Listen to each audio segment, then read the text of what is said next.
নমস্কাৰ সকলোকে এই ভিডিওটো বনোৱা হৈছে যিসকলৰ এতিয়া ট্ৰান্সফাৰ এপ্ৰুভেল হৈছে আৰু যিসকলৰ ইতিমধ্যে অৰ্ডাৰ ওলালে তেওঁলোকৰ কিছুমান টাৰ্মছ এণ্ড কণ্ডিশ্যনছ আছে সেই কণ্ডিশ্যনছ গিটা মই জনাবলৈ ভিডিওটো বনালো ইয়াৰ শৰ্ত আৰু নিয়মসমূহ হৈছে দুয়োজন শিক্ষকে আদেশ মানি চলিব লাগিব আৰু এই আদেশ জাৰি হোৱাৰ তাৰিখৰ পৰা 10 দিনৰ ভিতৰত নিজৰ নতুন পোষ্টিং স্থানত বিফলতা নোহোৱাকৈ যোগদান কৰিব লাগিব এই সন্দৰ্ভত কোনো ধৰণৰ অফলাইন বা অনলাইন অভিযোগ গ্ৰহণ কৰা নহব আৰু শিক্ষকসকলৰ বিৰুদ্ধে অমান্যতাৰ বাবে ব্যৱস্থা গ্ৰহণ কৰা হ'ব দ্বিতীয়টো শৰ্ত হৈছে এই শিক্ষকসকলক যিকোনো সময়তে চৰকাৰী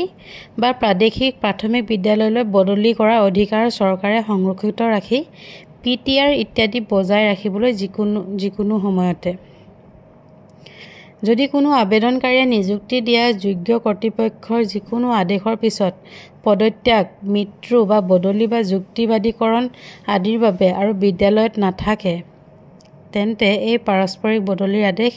বাতিল কৰা বুলি গণ্য কৰা হ'ব আৰু ইয়াৰ বাবে কৰ্তৃপক্ষ দায়ী নহ'ব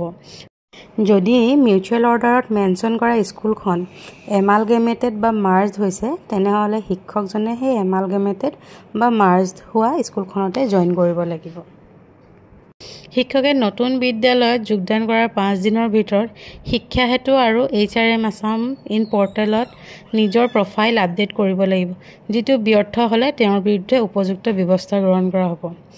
আবেদনকাৰীয়ে দাখিল কৰা নথিপত্ৰ বা তথ্যত কোনো ধৰণৰ অমিল ধৰা পৰিলে কোনো কাৰণ নিৰ্ধাৰণ নকৰাকৈ সমগ্ৰ প্ৰক্ৰিয়াটো বাতিল কৰা হ'ব আৰু শিক্ষকসকলক পুনৰ তেওঁলোকৰ মূল পোষ্টিং স্থানলৈ ঘূৰাই পঠিওৱা হ'ব উদ্দেশ্যৰ বাবে কোনো ধৰণৰ TADA গ্ৰহণ কৰা নহয় director elementary education Assam Kahilipara গুৱাহাটীৰ পৰা এখন জাৰি কৰা হৈছে ধন্যবাদ